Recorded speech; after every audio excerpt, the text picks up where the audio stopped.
ኤርሊንግ ሃላንድ ብራዚልን ብቻውን አባረራት ነው የምልህ። ወይኔ ብራዚልዬ፣ እኛ ልጅ እያለን የምናውቀው ብራዚል እንደዚህ ሆኖ ስታየው እንዴት እንደሚያሳዝን ማለት። ፈርስት ሃፍ ራሱ ፔናልቲ ምን አስበው ነው?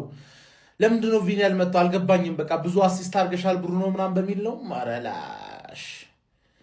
ሃላንድ ግን ማን ይሄ ሰውዬ ይችላል አልኳችሁ እኮ ይችላል። የሆነ ሰዓት ላይ ብቻ ዝም ብሎ ክሮስ ተደረገለት ጠቅ፣ ከዛ ላይ ደግሞ ከቦክስ ውጪ ልምጥጥ አለቀ። ብቻውን ጌሙን ገደለው ማን። ምንም ሳይጮት እኮ ነው ጌሙ ሙሉ ምንም ሳይጮት ምንም ሳይነካ ሁለቴ የሆነ ነገር ተፈጠረ፣ ሁለቱንም ተገኘ። ራይት ፕሌስ ራይት ታይም የሆነ ሰውዬ ገባ አይደለ? ኦፍሳይድ ራሱ እኮ አይሆንም እኮ። ምን ሆናችሁ ነው? ሃላንድ የምታጣጥሩ ሰዎች ግን ጤነኛ አይደላችሁ። በመኑ ነው የምላችሁ። ዝም ብሎ እንደዛ ያገባም ኦፍሳይድ እኮ አይሆንም። ኦፍሳይድ አይሆንም። አስበው እስቲ። ኧረ ማንዬ እኔ ያው እስካሁን ድረስ ሴሚፋይናል ምናምን ያልኳቸው ሰዎች በሙሉ እየሄዱ ገባ አይደለ? ኖርዌይ ብራዚል እንደምጥላት ወይ ደግሞ በፔናልቲ ሆኖ ጃፓን ከሆነ ያለፈች ጃፓን እንደምጥላት ግልጽ ነበረ። ኖርዌይ እዚህ ደረጃ ድረስ ደርሳለች። አሁን ሜክሲኮ ወይ እንግሊዝ የሚለውን ጨዋታ ለማየት ትንሽ የሆነች የሁለት ሰዓት ናፕ ምናምን ወስደን ከዛ ከች ማለት ነው እንጂ እንግሊዝ ሜክሲኮ ስታዲዮ አስቴክ ግዴታ ነው ግዴታ ነው። በመጀመሪያ ስለ ጨዋታው ሰፋ አድርገን ከመውራታችን በፊት ብራዚል እንኳን ወደቀች፣ እሰይ እንኳን ወደቀች፣ ካርሎ ጣልካት ይችን ሀገር እንላለን ማለት ነው። ምን አይነት ድድብና ነው! ኩኛ ምን አድርጎ ነው ያስወጣው? ፈርስታፍ ላይ ለቪኒ ፓስ ስላላደረገለት 50 ምናምንኛ ደቂቃ ላይ የምታስወጣበት ምን ምክንያት ነበረ? በነገራችን ላይ እሱን ቀይረ እንዳስወጣው ሄንድሪክ ገና በፈርስት ተቹ ነበረ ኳስ የሳተል ማለት ያን የመሰለ ኳስ ኩኛ በታሪክ ነበር ማይስቶ ልታስወጣበት የምትችልበት ምንም አይነት ምክንያት ስላልነበረ ማለት ነው። ለዛም እሱን ስላስወጣው እሰይ እንኳንም ተሸንፋለች ብራዚል። ከዛ በመቀጠል ኖርዌይን ጨዋታ ልታሸንፍበት የቻለችበት ዋና ምክንያት ታውቃለች። ብራዚል ኳሱን በያዘችው ቁጥር አደጋ ልትፈጥር እንደምትችል፣ ትራንዚሽን ጌም ልትጫወት እንደምትችል ታውቃለች። ግን ደስ የሚለው ቅድም እንዳልኳችሁ ኖርዌይ ምን አላት? ኖርዌይ ኦዲጋርድ አላት። ኳሱን ኮንትሮል አድርጋ እንደፈለገች በፖዚሽን መብለጥ ትችላለች። ኳሶችን ብራዚሎች እያገኙ አደጋ እንዳይፈጥሩባት ማድረግ ትችላለች። ምክንያቱም ደግሞ ኦዲጋርድን የሚያክል ቆንጆ ጌሙን ኮንትሮል ማድረግ የሚችል አይነት ተጫዋች ስላላት ማለት። በመቀጠል ደግሞ የተሻለ ማለት የፈለገ ከፍተኛ አደጋ ብትፈጥር ብራዚል ጎሉን ልታስቆጥር አትችልም። ምክንያቱስ ሃላንድ አላት፣ ይችኛዋ ሀገር ሃላንድ አላት። ብራዚል ደግሞ በተቃራኒ ሃላንድ የላትም ማለት ነው። ሃላንድ የትኛውንም ኳስ ሲያገኝ ያገባዋል፣ ያስቆጥሯል።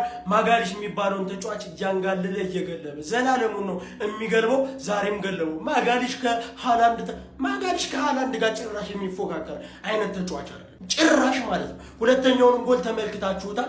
እየገለበ እያንጋለለ የሚያስቆጥር ተጫዋች ነው። ሃላንድ የሚባለው ተጫዋች ስላላት ይሄንም ጨዋታ ኖርዌይ ልታሸንፍ ትችላለች ማለት። እንደ ቡድን በጣም ጥሩ ነበሩ ኖርዌይ። ከዛ ውጭ ግን በጣም ከፍተኛ ታለንታቸው ምንድነው አትሉ? ሁለቱ ተጫዋቾች ኳሱን በደንብ መያዝ የሚችለው ኦዲጋርድና ጎሉን ደግሞ አንድም ሆነ ቻንስ ሁለትም ሆነ ቻንስ ብትፈጥርለት የትኛውንም ቻንስ ዝቅተኛ የሚሆን ከፍተኛ ሁሉንም ጎል ማስቆጠር የሚችለው ሃላንድ ስላላት ማለት ነው። ሼር፣ ኮፒ ሊንክ፣ ሪፖስት እያደረጋችሁ ይመቻችሁ። ሃላንድን ይዘህ ግን ማለት ነው የትም ሄደህ ተዋግተህ መምጣት ትችላለህ። የኔ አባት የትም ማለት ነው 90 ደቂቃ ልትደበደብ ትችላለህ። 90 ሲደመር የሆነ ደቂቃ ላይ ግን የቁርጥ ቀልጅ ሆኖ ይደርስልሃል። ማንዬ ምን አይነት ተጫዋች ነው ይሄ? በቃ ማለት ከአቅም በላይ የሆነ ተጫዋች ነው። እኔ አሳዘኑኝ ብራዚሎች ማለት እኔ ኖርዌይ በቃ ትልቅ ደረጃ ልትደርስ ትችላለች። ቢሆንም ግን ይሄ ብራዚል ማለት ነው በተለይ ደግሞ ኔማር የሆነ ደረጃ ላይ ደርሶ ማየት ፈልግ ነበረ። ግን ብሩኖ ጊማሬሽ የምትባል ሰው የማና ባከ ፔናልቲ ምታለ ኔማርን አይተዋል እንዴት ፔናልቲውን እንደመተው እንደዛ እልህ ውስጥ ሆኖ ከበረኛው ጋር ግን እንዴት አሸማቃቂ ፔናልቲ ማስቆጠር እንደቻለ ግን አየኸው። ማንዬ ያንተ ድክመት ነው ብሩኖ ጊማሬሽ፣ የምሬን ነው የምልህ እንጂ አሁን ቀጣይ ማለት ነው እኛ እሱን ስንገዛ ዋጋ መቀነስ አለበት እንዲህ ፔናልቲ ስቷል ጀሞ፣ የምሬን ነው የምነግራችሁ። ለማንኛውም ግን ብራዚሎች ከዚህ ዓለም ዋንጫ ተሰናብተዋል። ኔማር በጣም ነው ያሳዝነኝ፣ አንጀቴን ይበላኝ፣ እያለቀሰ ነው አሁንም የሚገኘው በእናት። ለማንኛውም ግን ጀማው ኖርዌይ ኦዲጋርድና ሃላንድን ይዛ ትልቅ ቦታ መድረስ ትችላለች። በተለይ ዛሬ ጎል አስቆጠረ እንጂ ኦዲጋርድ ቡድኑ ሞተር እሱ ነበረ። ቡድኑን ኦርጋናይዝ ሲያደርግ ሲመራበት የነበረበት መንገድ ኦዲጋርድ ራሱ እጅግ አስገራሚ ነበረ። ይሄ ቡድን እንግዲህ ወደ ቀጣይ ዙር አልፏል። እንደሚፈጠር አብረን እናያለን። ሃላንድ ግን ሰው አይደለም። ኔማርን ጥሩት ለቀጣይ ዓለም ዋንጫ ብራዚል ማለት በቃ ኔማርን ተጥራ እንደው በስማ በዚህ እድሜው እንኳን እንደሱ አንድ የሚያገለግል ሰው የለም። እንደው እንዴት ነው? እኔ እኮ በጣም በቃ እኔ በጣም ነው ያዘንኩት። እግዚአብሔር ነው የምላችሁ።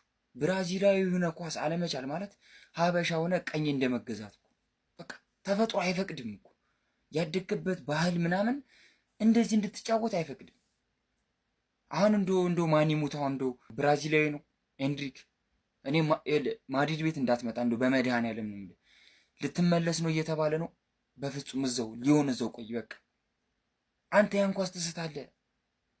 ትልቅ ሰው ነህ አይደለ? ትልቅ ነኝ ብለን ያገባኸው አይደል? እንዴት ነው አንተ ከጎል በፊት ሚስት አገባህ? አሁን እኮ ችግር የተፈጠረው እዛ ነው። መቅደም ያለበትን ማስቀደም የነበረብህ እንዴት ነው አንተ ጸጸቱ እንኳን እንዴት ነው ለ4 ዓመት ሙሉ አይለቅህም እኮ አንተ ያንተ ስንት ዓመት ታላቅ እድሜ ኔማር እንኳን ገብቶ ስንት ነገር ሰራ። እግዚአብሔርን እንደው አይሰማህም? ትንሽ ሪዝን አልገባኝም። ፔናልቲ እንድትመታ ያስገደደ ምክንያት ምንድን ማለቴ? እኔ ቪኒሲየስ ቢሰጥ የኛን አልናደድም። በቃ ዋና መቺ ነው ከሱ ውጭ የሚመታ ስለሌለ እሺ አማራጭ የለም እና ምን አገባህ አንተ የመታው? ቀለል አድርጋችሁ አያችሁታ። ወንድማማችነት ፈጥራችሁ እናንተ እሱ አሳልፎ ሰጠ ምናምን ስታገባ ምናምን ልፈጠር አንተ ፍሬንድሺፕ ምናምን ከፍልታ ይሄ ዋጋ አስከፈለ። በጣም የምታሳፍሩት ይሄን ልናገር ብዬ በጣም ነው የምታሳፍሩት። ኔማር የመጨረሻውን ጎል እንኳን አገባ አለቀ ጨዋታው ማለት ነው። ለማንኛውም እኔ በጣም ተናድጃለሁ። ማርያምን ነው እኔ የፈረንሳይ ደጋፊ ነኝ ግን በጣም ተናድጃለሁ። በቃ እኔ ይመቻችሁ። ቫይኪንጎቹ የ5 ጊዜ የዓለም ዋንጫ አሸናፊዎቹን ብራዚሎችን 2-1 በማሸነፍ ከዓለም ዋንጫው በማሰናበት ወደ ኳርተር ፋይናል ለማለፍ በቅተዋል። ምንድን ነበር የተመለከትነው ጋይስ? ኤርሊንግ ብሮት ሃላንድ ምን አይነት ድንቅ አጥቂ ነው እንዲህ በዚህ ቲም ውስጥ እየተጫወተ ከነ ሊዮኔል አንድሬስ ሜሲ እና ከነ ኪሊያን ምባፔ ጋር በቶፕ ስኮረርነት እኩል በ7 ጎል እንኳን እየተፎካከረ ነው የሚገኘው። እንዲህ ዛሬ ደግሞ ሁለቱም ያስቆጠራቸው ጎሎች ማለት ነው የሚገርሙ ነበሩ። የሚገርም በተለይ ደግሞ ሁለተኛው ጎል የነበረው አጨራረስ የግል ብቃቱን ተጠቅሞ ነበረ ከቦክስ ውጪ ሹት አድርጎ ማስቆጠር ችሎ የነበረው። ኤኒዌይ በዚህ ጨዋታ ላይ ኖርዌይ በጣም ነበር የተመቸችኝ ማለት ነው። ብራዚልን የጠበቅኳት እና ያላላገኘኋትም ነበረ። ኳሱን ሁላ ፖሰስ ታርግ የነበረው በብዛት ኖርዌይ ነበረች። በጨዋታው ላይ በሙከራዎች ረገድም ተመጣጣኝ ነበረች ማለት ይቻላል ከብራዚል ጋር ማለት ነው። ብራዚሎች ያው በትራንዚሽን ነበር ለማጥቃት ሲሞክሩ የነበረው ባይሳካላቸውም ማለት ነው። በዚህ ጨዋታ ላይ ግን ከሰከንድ ሃፍ በኋላ ነበር ነገራቶች መለወጥ የጀመሩ። 79ኛው እና 90ኛው ደቂቃ ላይ ነበር ኤርሊንግ ብሮት ሃላንድ ለኖርዌይ ሁለቱን ጎሎች ማስቆጠር የቻለው ማለት ነው። በብራዚል በኩል እንግዲህ ብቸኛውን ጎል ኔይማር ጁኒየር 100ኛው ደቂቃ ላይ በፔናልቲ ማስቆጠር ችሎ ነበረ ምንም እንኳን ከሽንፈት ባይታደጋቸው ማለት ነው። ለብራዚል በጨዋታ ላይ ካጀማመራቸው መጥፎ ሊባል የሚችለው ነገር ቡርኖ ግማሬሽ እንግዲህ 14ኛው ደቂቃ ላይ ፔናልቲ አግኝቶ ሳይጠቀምበት ቀርቶ ነበረ። ምናልባት ይሄ ፔናልቲ ተቆጥሮ ቢሆን ኖሮ የዚህ ጨዋታ በዚህ መልኩ ላይ ጠናቀቅ ይችል ነበረ። ኤኒዌይ ግን ያማለ ይህ ለኔ ኖርዌይ በጣም የሚገባት ናሽናል ቲም ናት ወደ ኳርተር ፋይናሉ በማለፍ ማለት ነው። በኳርተር ፋይናሉም እንግዲህ የእንግሊዝና የሜክሲኮን አላፊ ቡድን የምትገጥም ይሆናል ማለት ነው። እኔ ይሄ ቡድን በጣም ነው የተመቸኝ የ5 ጊዜ የዓለም ዋንጫ አሸናፊዋን ብራዚልን አሰናብቶታል። እኔ ብራዚል ሲጀምር እንደዚህ ጄኔሬሽን ማለት ነው የደከመ ጊዜ ላይ ደርሳ የምታውቅ አይመስለኝም በግሌ ማለት ነው። ኤኒዌይ ካርሎ አንቸሎቲ ብሔራዊ ቡድናቸውን ይዘው ከዓለም ዋንጫው ተሰናብተዋል። ብራዚል ተሸንፋ ከዓለም ዋንጫው ውጭ ሆናለች። እነዚህ የመጨረሻ ደደብ ቲም እግዚአብሔር እኔ ለኔማር ሲባል እንኳን ቢያንስ አይታገሉም። እኔ የሚያሳዝነኝ ኔማር ነው። ስንት መቺ ባለበት እዛ ጋር ቪኒሲየስ አለ ኩኛ አለ ምናምን ብታጣ የማይችል አጥቂ ይሻላል ከአማካኝ።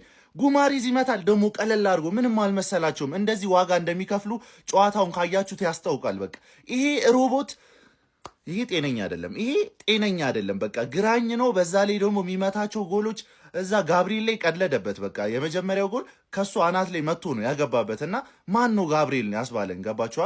እና ይሄ ጤነኛ አይደለም። ሲቀጥል ደግሞ ኖርዌይ እኮ የትም እንደማይደርስ እኮ እናውቀዋለን። ግን ብራዚልም ደግሞ አሳዛኝ ናቸው። እውነት ለመናገር አይችሉም። ግን ለኔማር ሲባል እንኳን አሳዘኑኝ። በቃ አፈር ብሉ ግን